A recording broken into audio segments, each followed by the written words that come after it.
Raise your hand if you know a social worker. You know, one of the most surprising things I found while doing this Breaking Barriers series for Social Work Month is how many people in my circle I didn't even know was a social worker. And it made me think about who else in social work maybe out there that we're not even aware of. So I decided to search it up, as my kids would say, and I found out a couple of interesting people. Award-winning writer and poet Alice Walker worked as a social worker, a teacher, a lecturer during the civil rights movement after graduating from Sarah Lawrence College in New York. Ms. Walker is most famous for The Color Purple. Actor Samuel Jackson, who is most known for his roles in like Pulp Fiction, Jungle Fever, and I actually really recently got to see him doing the piano lesson, which was like a great play in itself. And I had no idea that Mr. was a social worker, so that was interesting to learn too. He was a social worker for about 2 years in LA. Mr. Jackson is a graduate of Morehouse University in Atlanta, Georgia. And then closer to home, it's us. It's like the everyday people that you may not also know doing this work, right? So my name is Amanda Fludd, the curator of this audacious project to interview 30 social workers for Social Work Month. And our guest today, licensed clinical social worker, Dawn Shedrick. Hello, how are you? Hello, I am doing well, thank you. Oh, so glad to have you. Dawn, like, you're pretty amazing. I've Thank been, you. cyber stalking you a little bit, but no, I love how you've shown up in this field and in so many capacities, from case management to clinical practice, for social justice, program development, supervision, and not to mention you're an author and a trauma consultant. So you're really out here doing this work. And considering all of that, right? What does this theme for Social Work Month, Break Barriers, mean to you? It means everything to me because it's literally has been the theme of my career, Mm. you know. Yeah, when I first started out as a social worker, like many of us, especially, I got my MSW back in the 1990s. And even then, they were even though there's a lot of versatility in our profession, Mhm. I still was only presented with a certain number of options and how my work could manifest. Yes. But for me, it really was about there are so many ways that we can create change and be of service. And I knew pretty much from the beginning that although there was experience I needed to get, I knew that I didn't have to, fit into a cookie cutter. So breaking barriers, even when I wasn't conscious, to that has been the driving force of my career. Wow. I like just like sits deeply, right? It sounds so very personal. And Mhm. I'm curious along that lines too, like in your own life, like what has been some of the barriers during your journey as a social worker? Yeah, I mean, everything from being a young supervisor, literally became a supervisor on my first day of my first professional gig, the day after I graduated undergrad, Right. You're uh, like, oh boy, how am I walking gonna in do this? walking in thinking I'm going to be a case manager, finding out, well, you're going to be a case manager, but you're going to be the supervisor. And I was charged with running an HIV peer prevention program, Mm, supervising people, many of whom were my elders, mm, many of whom had more experience than I did. But my director at the time said that she had seen something in me because I interned at this organization. She's like, I saw something in you mhm. that had me believe that you could do this. And so I didn't know it at the time, but that is really what sparked this, trajectory of breaking barriers, not feeling like I had to be limited to what I was just taught to do in my career. So it's often that I've been the youngest, whether it's a director or the first. There've been plenty of firsts, right? Even though I'm at a point in my life where I'm like, it's 2023, why do we still have first? Mm. But I was often the first, you know, Black woman or Black queer, out and proud Black woman to do something, or the first to introduce a different way of doing things, the first to draw from other industries or, other academic, disciplines to like infuse in social work in a particular program. The first in my family to be an entrepreneur, or at least full time. And so, yeah, it's like I said, even when I haven't been conscious to it, it's just been ingrained in me from many different sources throughout my life that you can do it. Like if it's given to you like a vision or a dream, you can do it. You can find ways to innovate, even in some aspects when you might have to go with the status quo until, for me, at least I knew, okay, this is the best way to introduce this. This is the best time to do this. So I've never been one to just do what I'm told to do. Mm. You sound like And a that social certainly worker. has, certainly, yes, and which is necessary for us, but definitely has been a driving force in my career.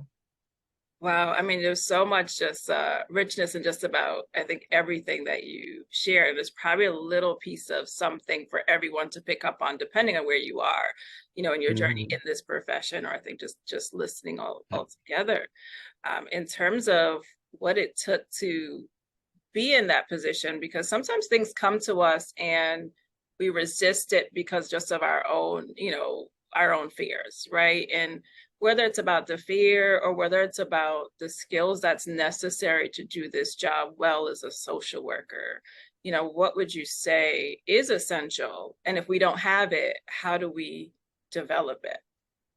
Yeah, I first would say that always be willing to learn and grow, Oh, right? I think so we need big. to, We I forget. think We stop. even even when we're good at what we do, whether it's professionally, a personal hobby, like there's always room to grow. And as a nerd myself, as someone, I come from a family on both sides of my family, bookworms, like people who just soak up knowledge, whether it's I'm going to learn how to change oil in my car to I'm going to learn, new skills in my career. We all have our different preferences in terms of the types of books we like to read. I have aunts who love romance novels, and right. So I come from a legacy of learning, which definitely has translated in my career and in my work and in my business. And so, in terms of skills, I would say, in addition to a lot of the skills that we learn in social work school and in our training, or maybe as a part of communication skills are so critical. Um, listening, but also communicating, outward, sharing information, having courageous conversations, offering feedback, being able to receive feedback, right? Um, Definitely have been critical in my career. And speaking of critical thinking skills, which, as our ancestor Bell Hooks told us, that was a passion of hers, right?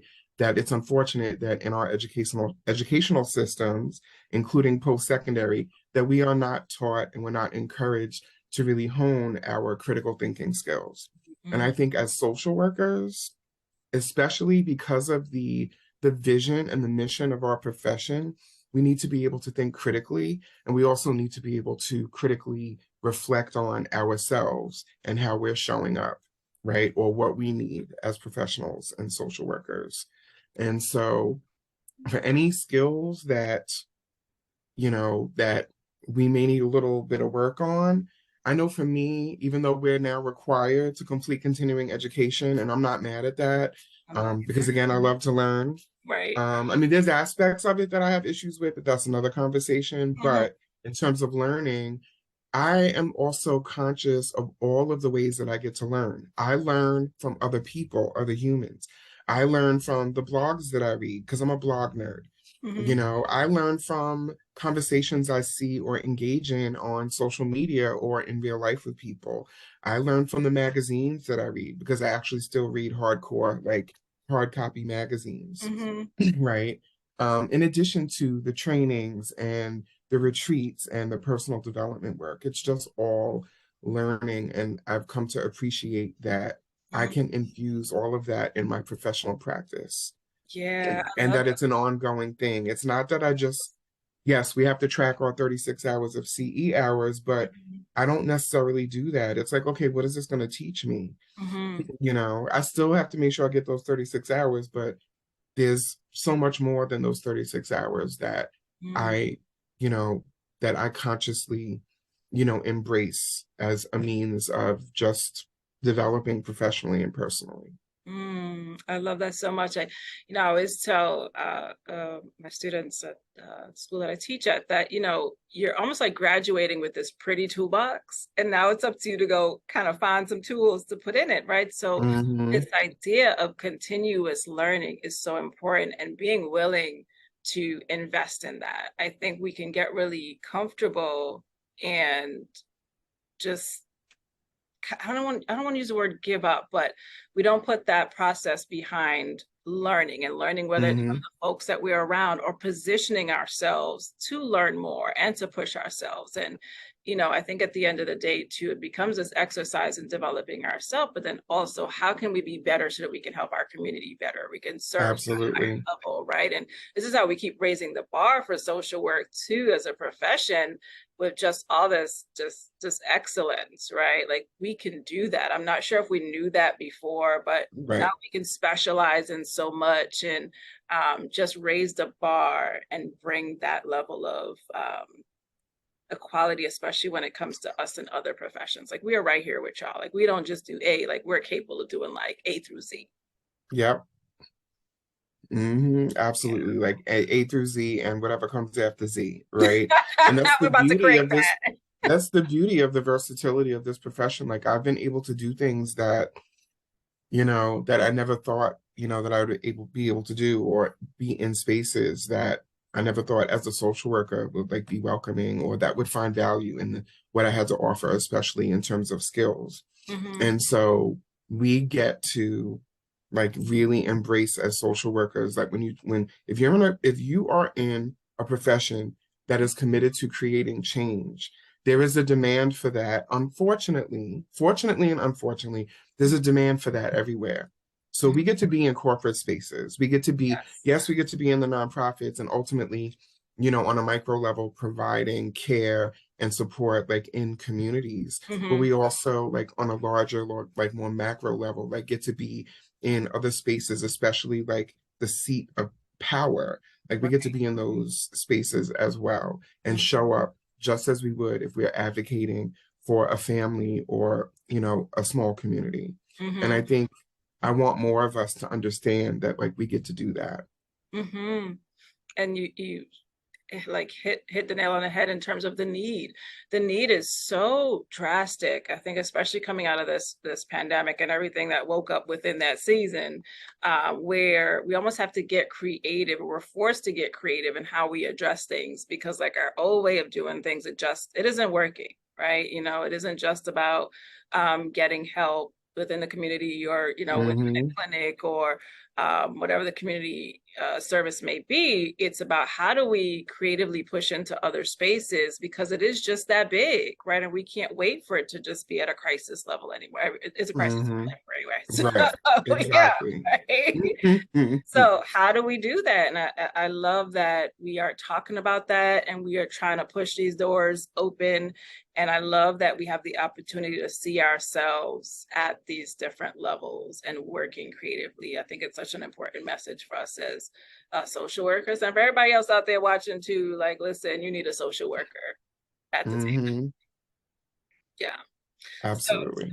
one more question for you. Do. All right. So let's see. Finish the sentence. I wish people understood social workers. Dot dot dot.